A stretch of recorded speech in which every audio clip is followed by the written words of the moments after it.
Good evening, everyone, and thank you for joining us tonight.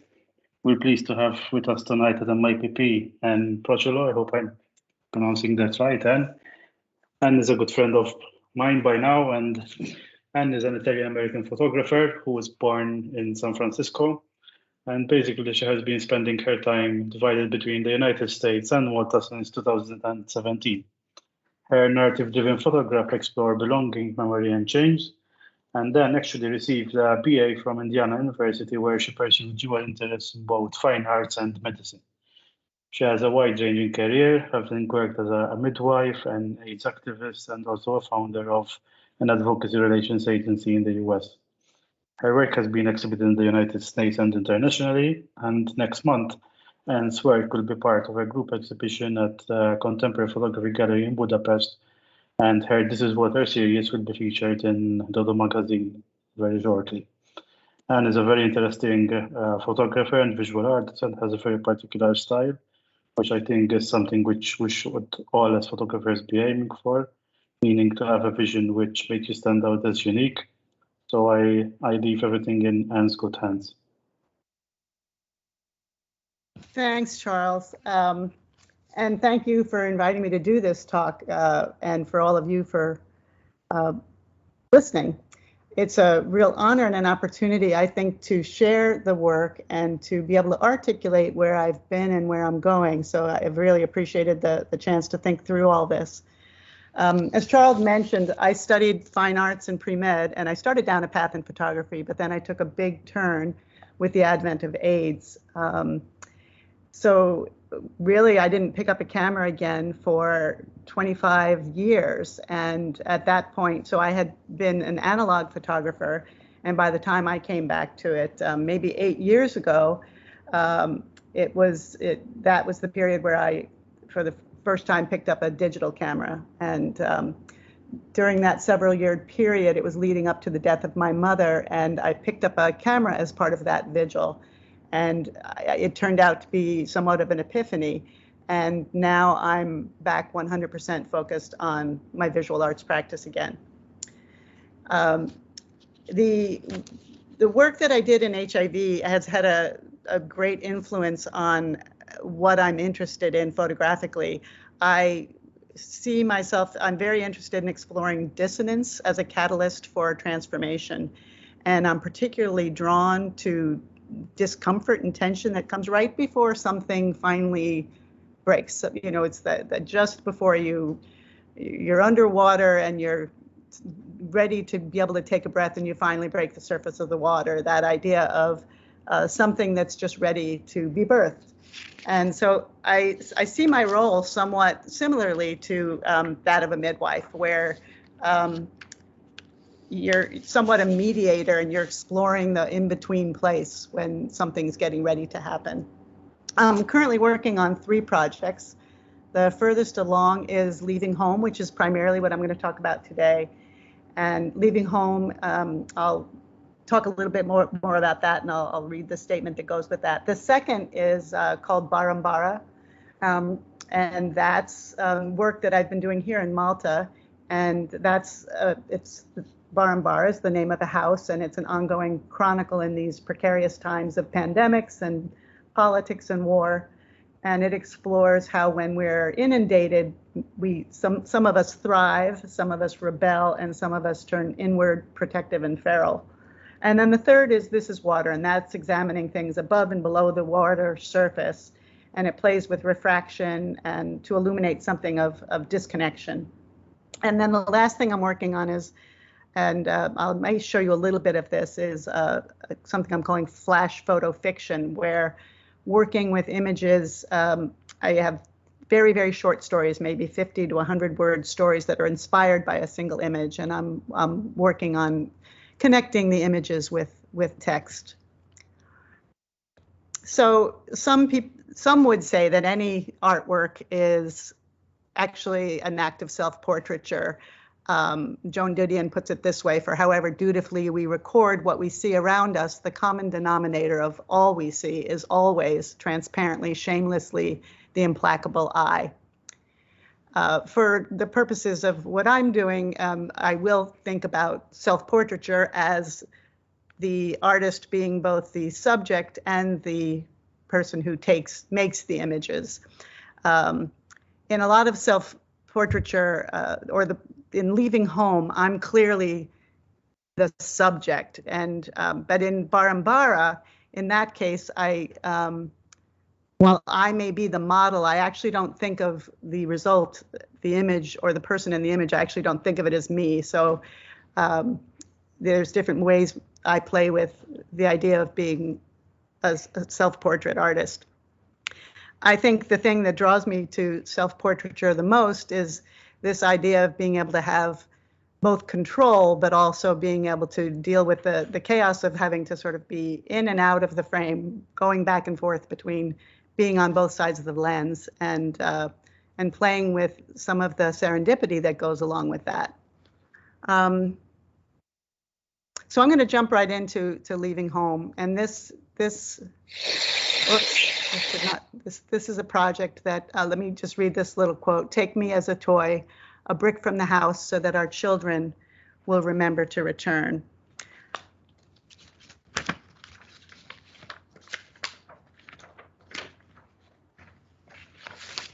So Leaving Home is about belonging, an empty house, and the indelible watermark of family. My mother's favorite adage was, "This too shall pass." And rather than taking that as a reminder of impermanence and the wisdom of the long view, I took it as a clarion call to preserve the temporal. I'm the middle child of 6, and so I was running back and forth from New York to San Francisco during the time that lead up to my mother's death, and I was in this big house that had housed all of a very, very active family, and suddenly it was completely empty and staged for sale. So I haunted the rooms where being alone had never before been possible, clinging to the light in the space and the unrevealed stories of the generations. The urge to grasp the ephemeral in the face of dissolution is fraught with guilt and reverence. We carry on, a testament to love, loss, and the refuge of home. I thought what I would do here is just kind of go through the images. I won't have something to say about all of them, but during this time, this series of photographs really was a vigil of and a time of grieving the loss of my parents and the loss of this family home and everything that we'd known there after being in the home for 40-something years. I didn't start with a concept and then go about making images to tell a specific story. And I had no intention of sharing any of it. It was really birthed of a simple raw need to commune with the house, and equal parts trying to put my mark on it, but also trying to burn into my memory and every cell of my being the smells and the textures of my home and that had housed my family and all of my memories. I started going from room to room at different times of day and night and different lights and different weather. And I probably shot this over the course of 3 years. I played a lot with long exposure. As you can see here, I played a lot with motion blur. And I was feeling very much the sense of ghosting the space and inserting myself into the pantheon of the ghosts who had come before me and who will come after me in this building. That's my father up in the corner, keeping a watchful, perhaps judgmental eye on me as I go about these nocturnal ramblings. The Long Island light is a very particular light, and it's very beautiful. This was taken in June, in the summertime, when the afternoon casts these very long, beautiful shadows on the walls. My pose is sort of one of the supplicant, but also creating an almost abstract figure, a torso with no head, no arms.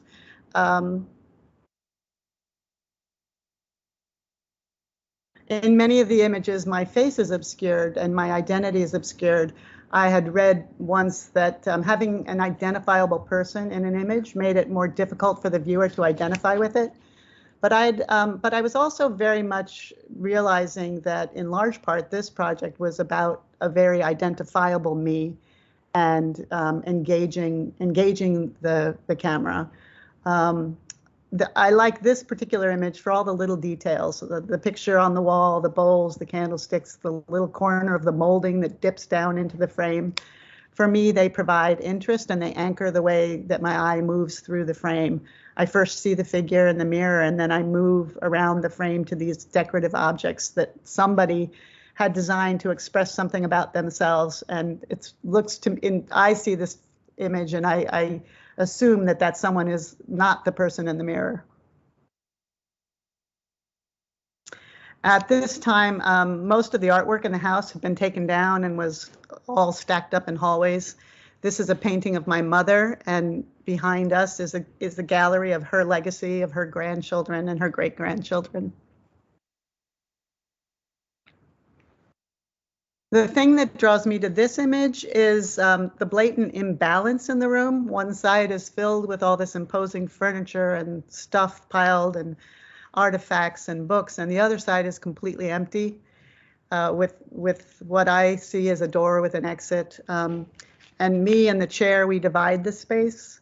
I become this object that's draped over the chair, almost like one of the Afghans that my grandmother had made over the years. I like the ambiguity of it and the questions that it might raise to a viewer, and the stories that someone might tell themselves about what's going on in this image.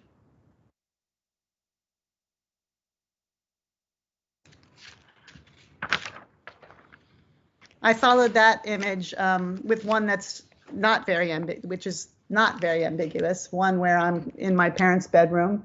They're gone and only their pictures remain, and I place myself alongside them for a portrait, a family portrait. There's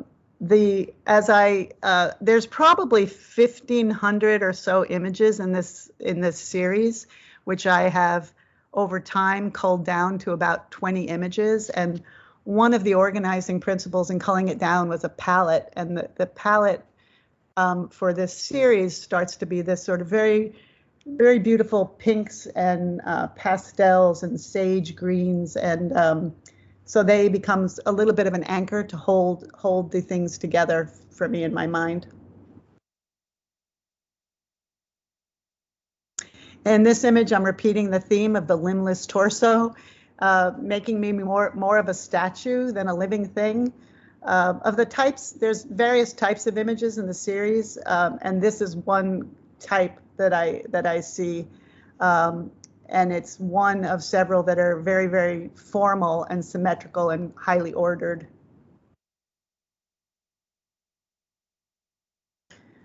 And then another type of image in this series is me interacting with objects, artifacts of the family, and that presumably have meaning to me.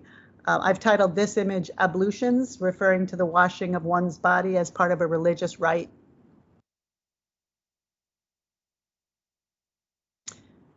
Here's another very formal image. In this image, I'm working to make my body look very much again like a statue.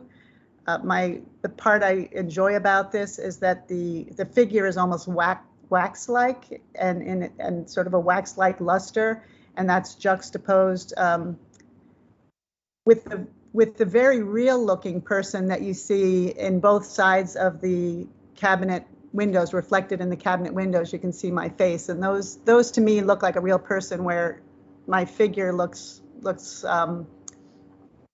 a statue.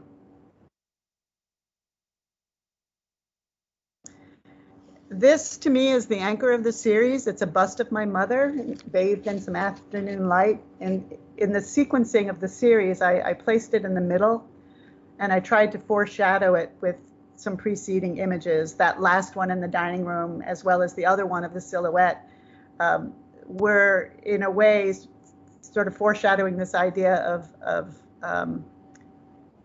my sense and the intention is in the sequencing is that while I became more like a statue in some of those images, this actual statue of my mother has a very, very live presence.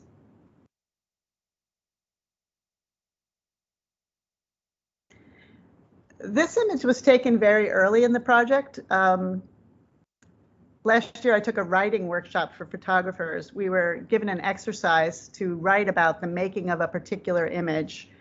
And this is the one that came to my mind immediately. It was a bitter cold November day. It's the first time I actually took my clothes off to make a photograph, and there was a lot of stuff going on. The house was in the middle of being staged. I was concerned my sister was going to show up, so there were all these a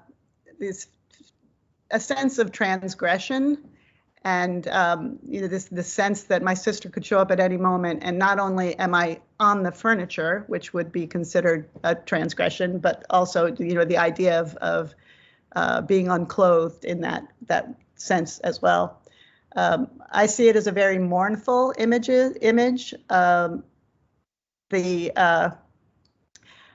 And again, where there's sort of a vulnerability about the figure, I'm also sort of directly engaging the camera. So there's really not a lot of ambiguity here.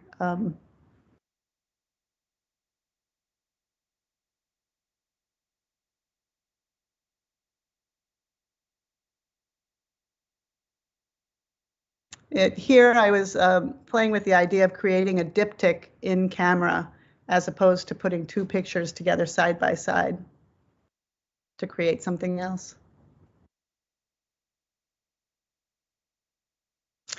This image is a departure from the other images in that it's the only one where I am external to the house. And I have more of a sense of the photographer as voyeur here. Something about the angle, the long table looking out into the person outside.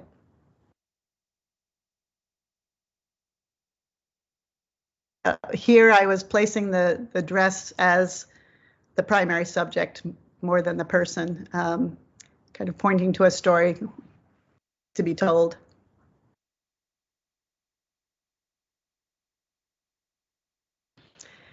This is the final image in this particular sequence of 20. It's me outside the home with an artifact, the umbrella. Maybe it's my father's that's been left behind. The house inside is dark and the outside is what's illuminated. And I'm again sort of directly addressing the camera this time. While this is not one of my favorite images, it's very interesting in putting together the sequence. Sometimes I had to let some of my favorite images go in the interest of trying to get something to feel comprehensive. So I felt this sort of served an important purpose in the series, like a bit of a capper, the open door and me being on the other side of leaving home. So that's really the scope of that series. And I could stop here and take any questions, and then I thought I'd just briefly show a little bit of Barambara and the flash fiction piece.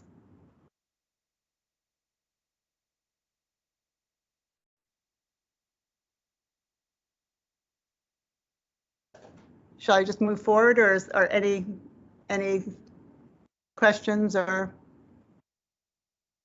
Sure, we can go ahead with questions. Joseph and Charles Kaleya can go ahead. Start with Joseph. So thank you very much, Anne, for. Still here? Hi, can you hear me? So I'll take us to Malta and to Barambara, and I'll read the artist statement for this piece. Let's see, to pull that up. And there are some people who have some questions if you want to take them before you move to Barambara. Hi, Anne, can you hear me? This is Joseph speaking. Okay. Barambara is the name of a house and an ongoing chronicle in these precarious times. The house gets its name from its dovecote, a tower where pigeons once came to roost. Between pandemics and polemics and war, an eagle is in the dovecote, a great disruptor wreaking havoc and division, wave upon wave. Inundated, we may thrive or rebel or turn inward, protective and feral. In the flood story of Noah's Ark, upon reaching land, Noah sent out 3 doves to see if the water had receded. The first time, the dove returned having found nothing. The second time, it returned with an olive branch, a sign that God's punishment was over.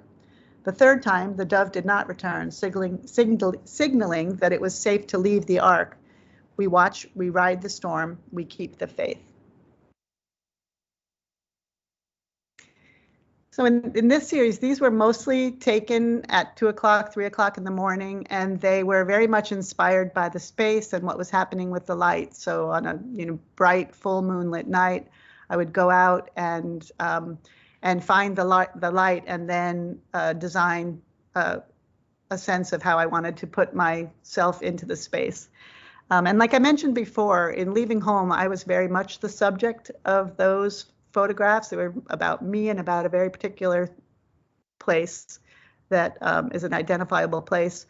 And here I have more of a sense of this figure not necessarily being me. When I talk about the images, I refer to her or she, and I think of this more of as a mystical, maybe fictional place, even though for those of you in Malta, it's very recognizable. And again, the atmosphere of a particular night would give me thoughts about how I wanted to design the space and take an image.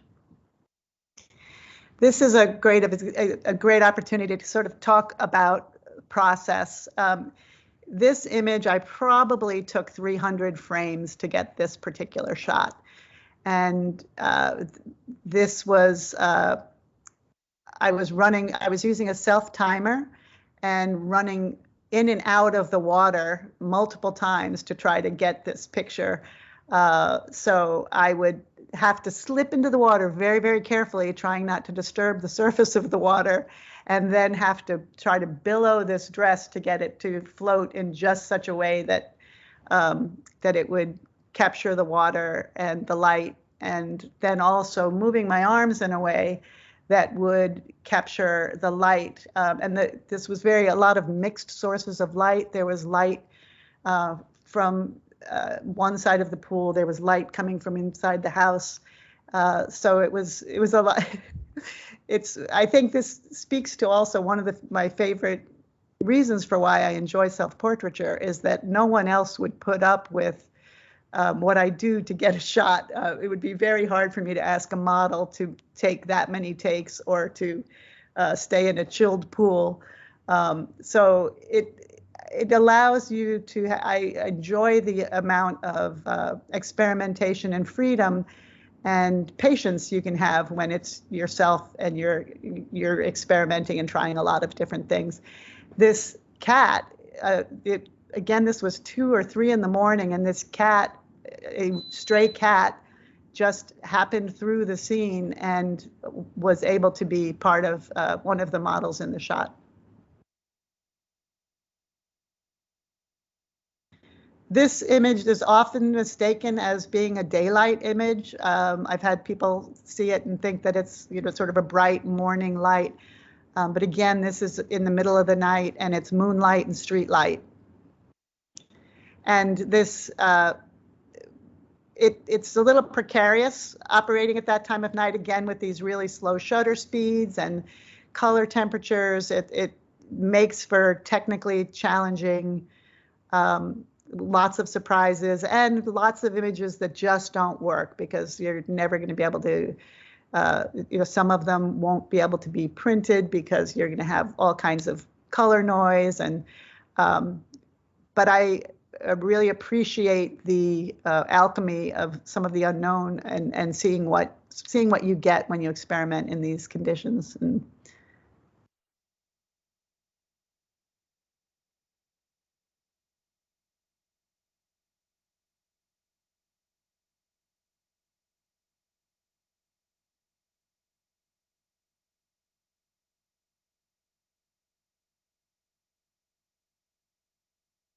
some of what I was going for in this series is trying to get that little bit of sense of suspended animation during these pandemic times. That just trying to see if there was a way to create just that sense of waiting for the other foot to drop, of waiting of just, suspension. I think that was a big thing that I had in my mind in making these images.